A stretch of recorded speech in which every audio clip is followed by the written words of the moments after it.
where do I go? Where do I go now? Mm. During all of that, still training, still watching YouTube videos on people doing the fitness scene, stuff like that.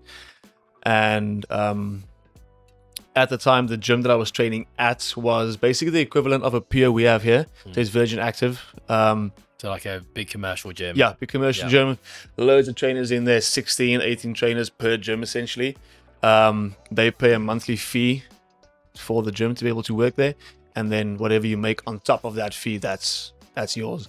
And with me training at the gym, I always look at these guys. I'm like, well, what they are doing seems quite fun. Like they are able to come and go as they want to do. They look like they're having a fun time while they're working. They can train when they want to train because they're in the facility essentially.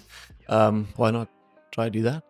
So then signed up for it was an online course. No time window or time frame tied to that. You can do it. You have I think up until 2 years to finish your thing before it essentially expires.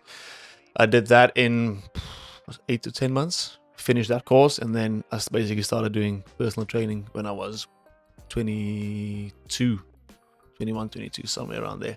That was the first time I got into the fitness scene as a employee, if you want to call it that. So it's funny that, okay, I can understand why you first picked computer programming. You had I can resonate quite a lot with your story. Yeah. You have no idea what it is that you want to do.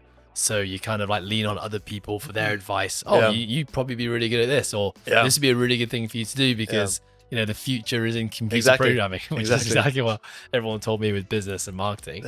So you're like, okay, I can do that. But I'm interested to know why after 2 days realizing this is 100% not for me, you stuck with computer programming, just found. I don't know. I think a big part of me not wanting to stick with that first place that I went to was just the environment. Just the people that were there, the type of people that were there. I was like, I don't feel like I'm gonna fit in here. I'm not gonna gel with anyone. Maybe I would have if I stuck it out. I have no idea, but that's just the initial feeling that I got. So I thought maybe I could give it a second crack somewhere else, where it's because I actually went. The second place I went to look at the facility. I actually spoke to the guy who was gonna lecture me for that year, and he seemed like a cool guy. So I thought the environment might be better. Maybe then my approach will be a little bit better. Did not happen. And so moving into personal training was kind of just by virtue of I'm already working out. I enjoy training. Yeah. These guys get to kind of do the thing that I like and make it a job. Why not I just kind of give it a go? Yeah. Essentially, I was at a point where I didn't know what the next step would be. And just looking back, I was like, well, what is the one thing that I've enjoyed doing myself for the past, 4, 5, 6 years? And that was the one thing that was constant throughout my high school, throughout my after school phase. So just went with that. What was it like becoming a personal trainer? Like how, if you were to self-assess now, like Schalk in his first year of being a personal trainer, Yes. what would you say? Not great, man. Not great. I think still invested in my clients in the journeys that I had.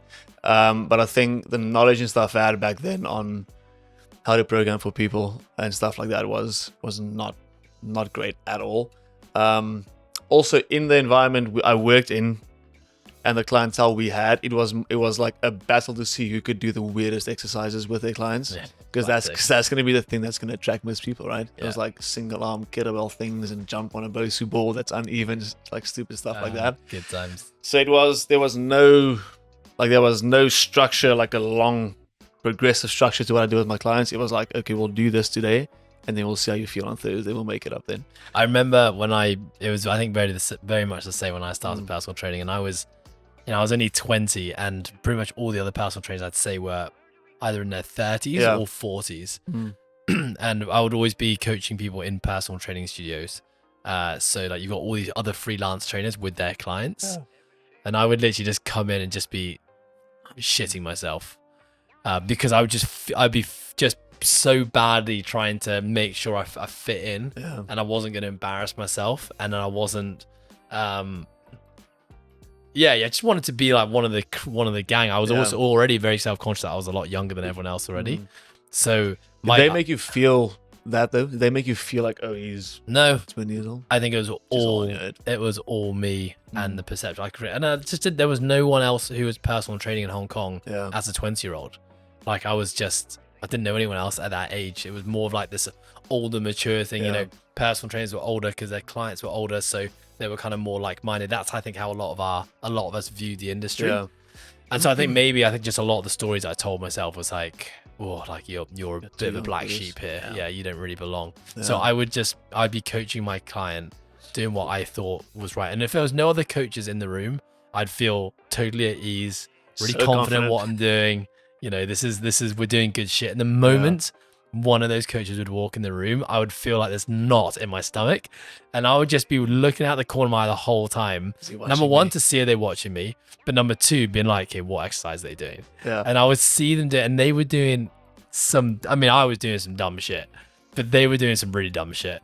And so I would see them doing things, and I'd be like, okay, well, that seems really stupid, but I probably got to be doing that. Yeah, so I'd like, you know, my next client in the next hour, I'd be like, okay, I'm gonna incorporate some of those like twisting, walking dumbbell lunges to the far corner over the leg. Yeah, exactly. But it was so funny. Like again, it's just probably where we were at in our lives and the lens that we were looking at the world and how that influenced us. Yeah. I mean, to my defense, some days I had like a set structure. And with the gym style we had, because it was a global gym, people finished work at 5. So 5 was like the busiest time in the gym. And all of our clients would come at that time as well. So we would, let's have a program, a leg day, we would back squat, we'll hamstring curl, we'll RDL, stuff like that. And you'll walk onto the floor and everything is just packed. And we literally would had like a 3x3 square. Like today we're doing a bodyweight circuit because we have no equipment at all. And that was me some days with my clients as well. So yeah. It took me a while. I think it wasn't until I did my Poliquin certification where when I did Poliquin, which was like, you know, that's all strength and conditioning. Yeah. And I really felt when I did that course, I was like, okay, this is like, these are my people type thing. Like this is the shit that I love doing. This is the stuff I've always loved doing as an athlete when I was a rugby player. This is what I want to be doing with my clients. It wasn't until I did that and I had confidence. I was like, okay, there is a small group of coaches who are doing, in my opinion, strength and conditioning the right way and in a progressive manner, and they're writing their workouts down. They're creating programs over long term. Yeah. So it wasn't until I did that, which was probably like, you know, a couple of years into my coaching career, that I then came back to Hong Kong, so I had to go overseas to do that. And I was like, okay, now I know like where I sit. Now I'm confident to go to the squat rack and to do split squats and to do bent over rows and pull-ups. Yeah, and I was then at that point, I would look at everyone else and be like, okay, you do you're not influencing. You're no longer going to influence me. Yeah.